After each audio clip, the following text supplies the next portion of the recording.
नमस्कार. पंचवार्षिक नगरपालिका निवडणुकीच्या प्रचाराची सांगता आज दिनांक 1 डिसेंबर रोजी होत आहे. उद्याच्याला कराड शहरातील सर्व मतदार बंधू भगिनी मतदान करणार आहेत.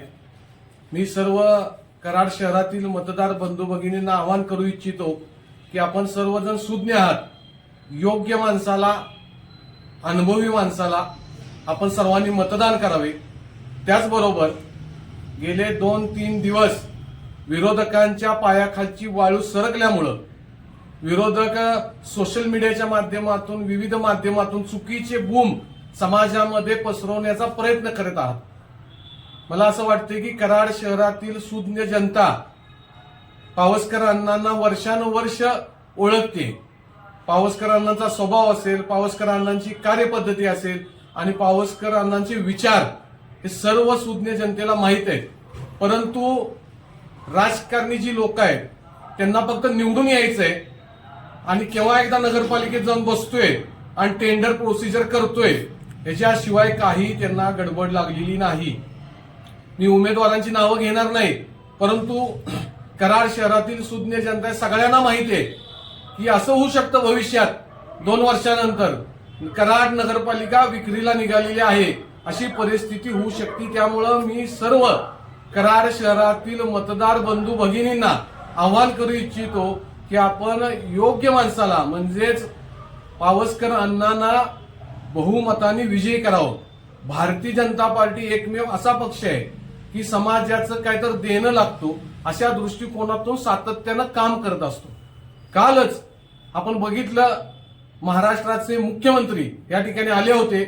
त्यांनी आवाहन केलं की लाडकी बहीण योजना ही आयुष्यभर मी बंद होऊन देणार नाही. त्याचबरोबर मुख्यमंत्र्यांनी सांगितलं की कराड शहरामधील जेवढ्या झोपडपट्ट्या आहेत त्या ठिकाणी 100% कॉन्क्रीटची घरं म्हणजे प्रत्येक झोपडपट्टी धारकाला फ्लॅट उपलब्ध होईल अशा दृष्टिकोनातून केंद्र सरकारकडे मी प्रयत्न करणार आहेत. बोले तैसा चाले असा आपला मुख्यमंत्री आहे. त्याचबरोबर या विधानसभेला लाभलेले आमदार म्हणजेच डॉक्टर अतुलबाबा भोसले हे पण कामाची जर आपण पद्धत बघितली की चांगल्या पद्धतीनं या कराड दक्षिण मतदारसंघामध्ये काम करत आहे. मी कराड शहरातील सुज्ञ मतदार बंधू भगिनींना आवाहन करू इच्छितो की उद्या 2 डिसेंबरला आपण मतदान करालच, परंतु योग्य माणसाला जर मतदान नाही झालं तर परत आपण 5 वर्ष पारतंत्र्यात जाऊ आणि आपल्याला भेटायला लागेल. नगराध्यक्ष पद हे रोज लोकांना दिसण्याचं आहे, रोज लोकांना भेटण्याचं आहे. आपल्याला जर भेटायचं असेल तर मी सांगायची गरज नाही की उमेदवार आपल्याला भेटतील का नाही भेटतील. इतर उमेदवार जर आपण चुकीचा काही निर्णय घेतला तर त्याचं नुकसान हे कराडकर नागरिकांना सोसावं लागेल. मी सर्व कराडकर नागरिकांना, मतदार बंधू भगिनींना आवाहन करू इच्छितो की आपण चोखंदळपणे मतदान करावं, कोणत्याही अफवेला बळी पडू नये. त्याचबरोबर सोशल मीडियाच्या माध्यमातून जे बूम पसरवले जातात त्याला पण बळी पडू नये. पावसकर अण्णांनी कधीही कोणत्याही जातीपातीचं राजकारण केलं नाही. माणूस आणि एक आपला विचाराचा माणूस या दृष्टिकोनातून सातत्यानं काम केलं. येणाऱ्या 2 तारखेला म्हणजेच उद्या आपण चांगल्या पद्धतीनं मतदान करावं, जास्तीत जास्त मतदान करावं. आणि त्याचबरोबर भारतीय जनता पार्टीचे जेवढे कराड शहरामधील नगरसेवक पदासाठी उभे असणारे कॅन्डिडेट आहेत त्यांना पण भरघोस मतांनी विजयी करावं. पावसकर अण्णांना नगराध्यक्ष पदावर बसवून खऱ्या अर्थानं कराडचा विकास, नियोजनबद्ध विकास आपण साध्य करावा.